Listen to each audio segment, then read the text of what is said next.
নমস্কার বন্ধুরা।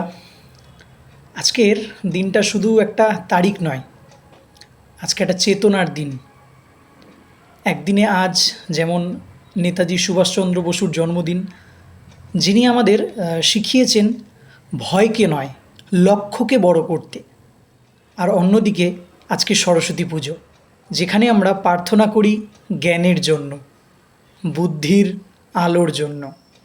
আজকের এই দিনটা যেন আমাদের কাছে একটা প্রশ্ন করে, তুমি কি শুধু প্রার্থনা করছো, না নিজের দায়িত্বটা নিচ্ছ?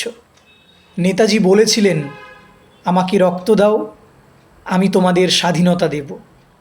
এই কথাটা শুধু যুদ্ধের জন্য নয়, এই কথাটা জীবনের জন্য।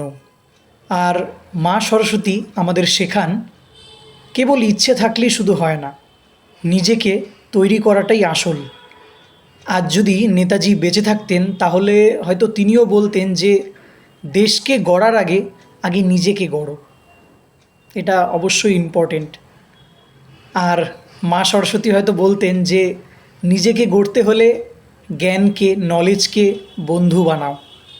নলেজ যদি আমাদের মধ্যে, বা সেই জিনিসটা সম্পর্কে যদি আমাদের মধ্যে জ্ঞানটাই না থাকে, আমরা আগাবো কিভাবে? আজকের এই বিশেষ দিনে চলো আমরা একটা শপথ নিই। আমরা শুধু স্বপ্ন দেখব না, আমরা স্বপ্নের জন্য লড়ব। শুধু প্রার্থনা করব না, প্রতিদিন নিজেকে আরও ভালো বানাবো।